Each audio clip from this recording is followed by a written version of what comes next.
Hola amigos, ¿cómo están? Me llamo Supriya, estoy enseñando español. Hoy hablaremos de el pronombre de objeto indirecto.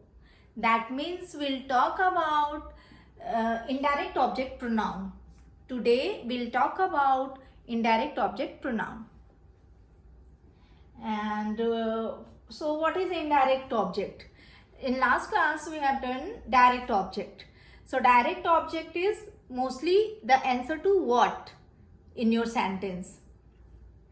And indirect object would be the answer of who or whom. And who or whom suggests that it would be used for people. Like example would be Ram has purchased this book for me.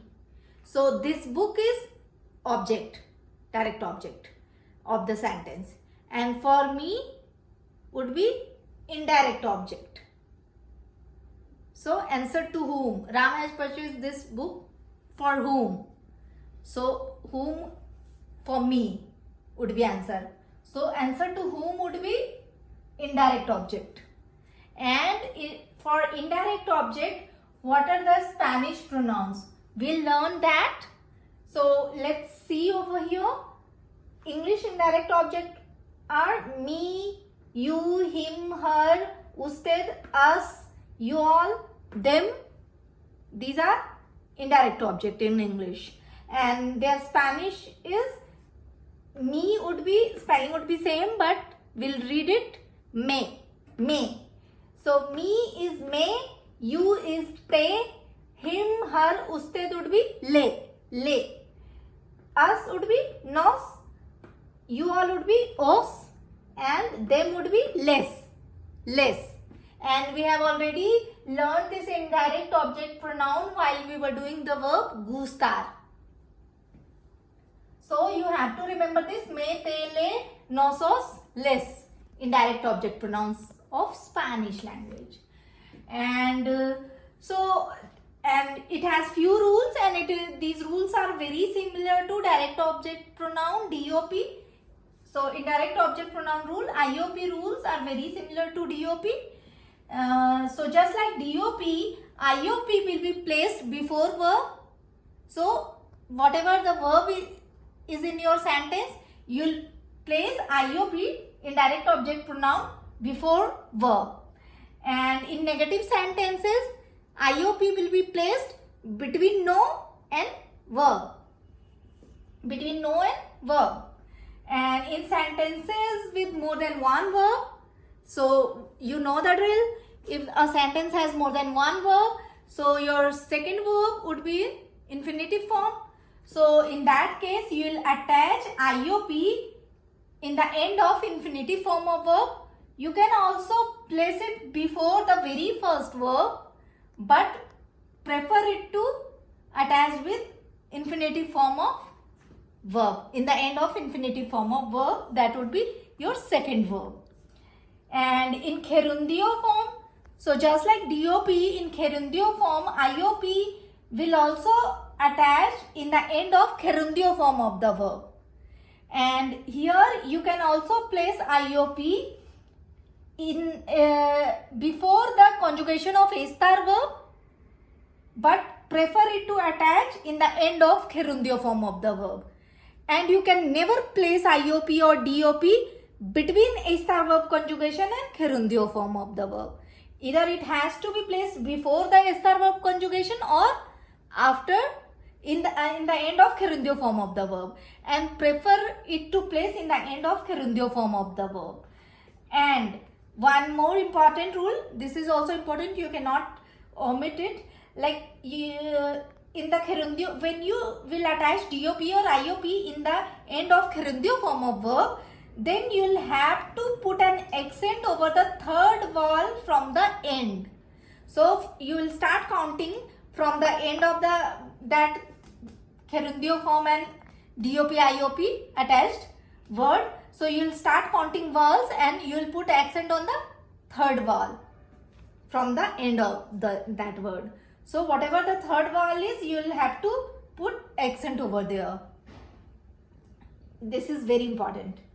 And in case of present perfect tense, so we have already done the present perfect tense, and in those sentences we are supposed to use aware verb conjugation and participle form of verb. So here it changes, like rule is same for DOP, IOP, but change is like you are not supposed to attach DOP, IOP after the participle form of in the end of the participle form of verb. You don't attach it. You are supposed to use DOP or IOP before the aware verb conjugation. So you'll have to remember this. You are supposed to use DOP or IOP before the aware verb conjugation as per the subject of your sentence. So don't use it in between, like nothing comes in between aware verb conjugation and participle form of the verb. So nothing in the middle, in between aware conjugation and participle, and not also you cannot attach DOP or IOP in the end of participle form of the verb. You will have to place it before the aware verb conjugation. And don't worry about it. We'll do all, like each example.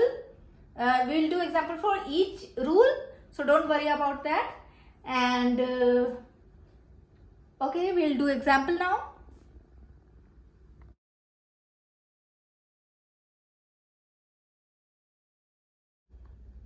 Our first example is, he gives banana to her. So he is third person singular number L,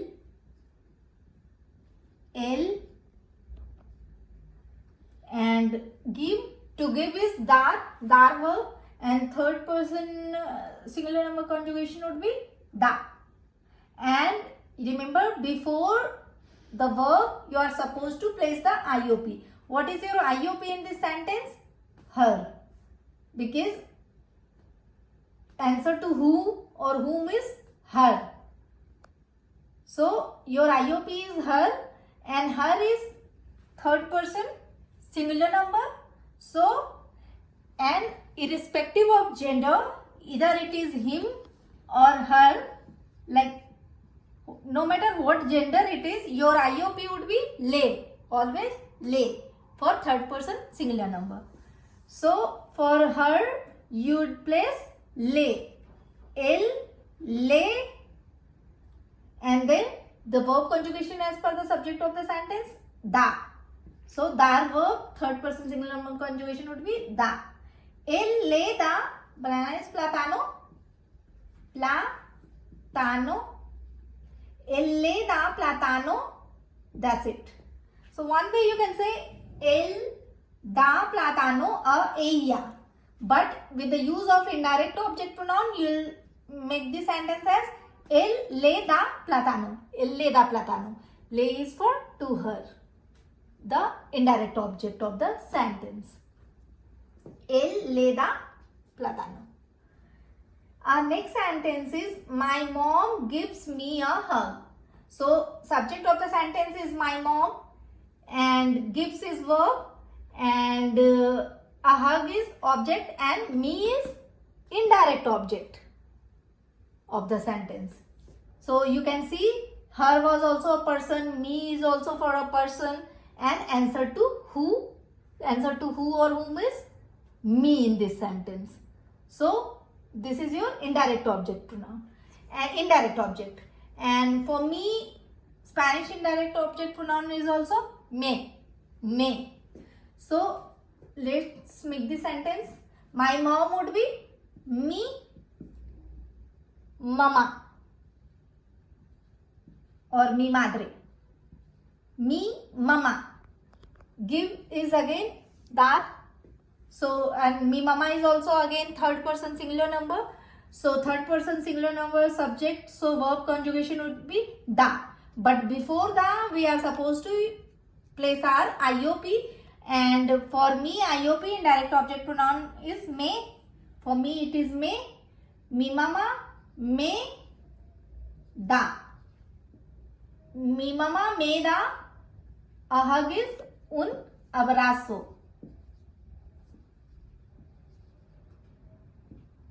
Mi mama Me da un abrazo.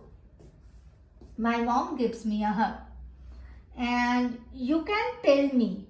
So again here indirect object in the sentence is who. You can tell who? Me. So again me is the indirect object pronoun in this sentence, and you subject, you is the subject of the sentence. So you is to, and you can omit this, like if you want you can forgo this to, and to. Can is poder, and to form conjugation of poder would be puedes. Puedes. To tell is decir, and it is second verb, so it would be in infinitive form. Tú puedes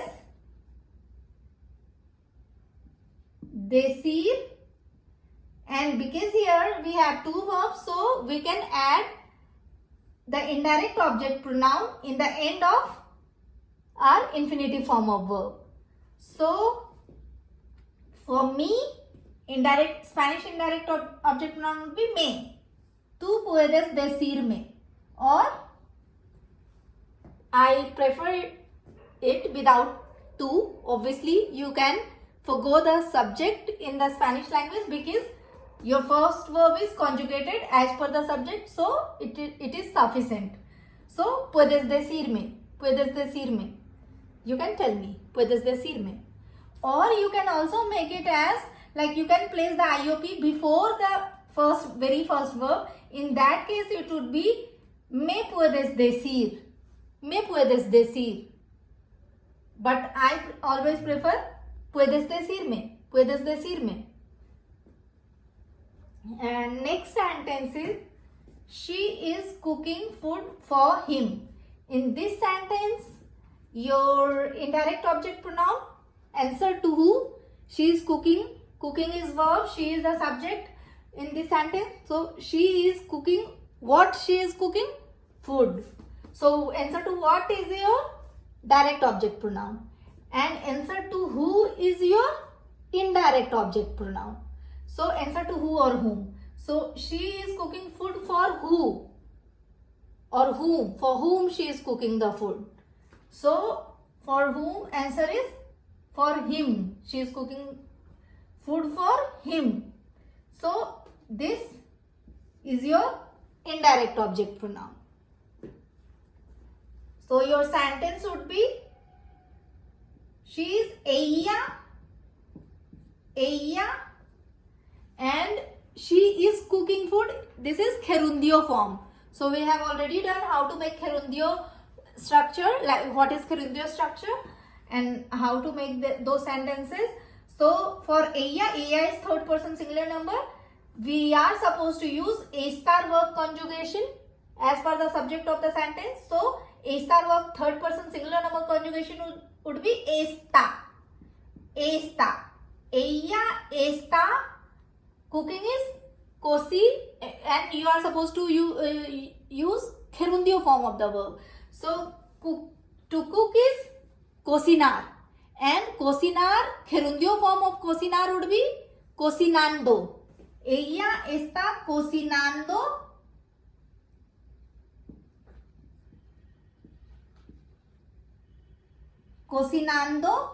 and then for him is like third person singular number, so indirect object pronoun would be le. Ella está cocinando le. Sorry, it's L. Ella está cocinando le.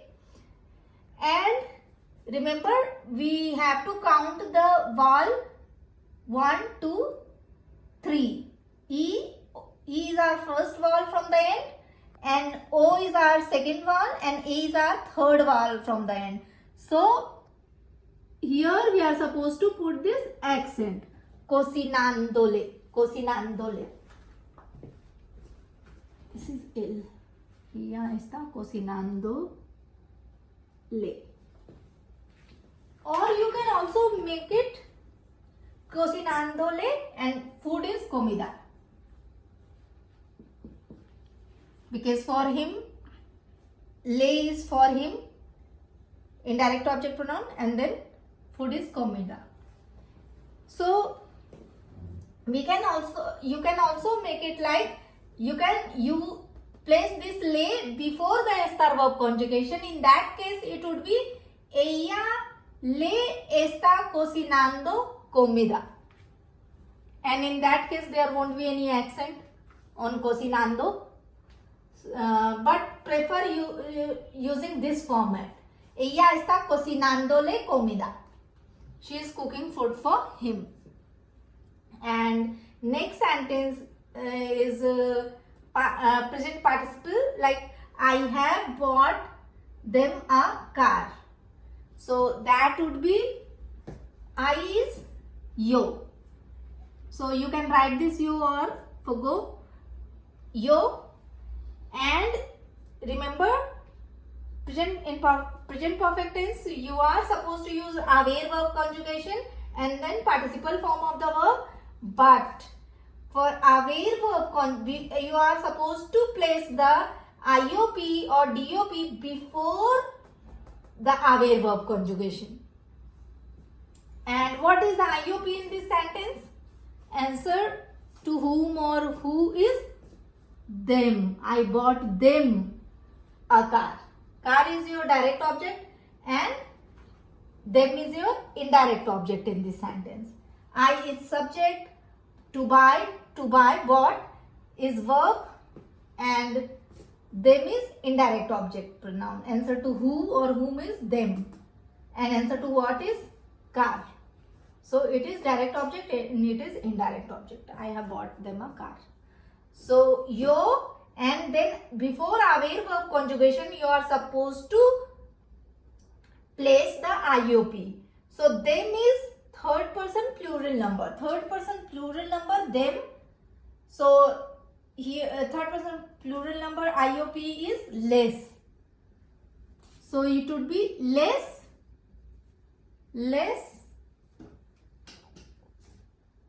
And aware verb conjugation as per I would be A. H-E-A. We have already done it. So aware verb conjugation as per I is A. Less A, and bought is comprar, and for comprar participle form would be comprado.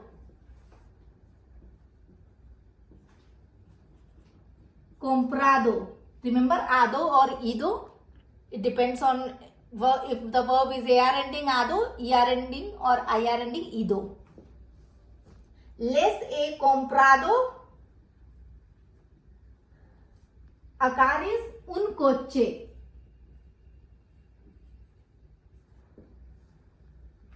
Les he comprado un coche. So this les, you cannot place this les over here, and obviously not in between aware verb conjugation and participle form of verb.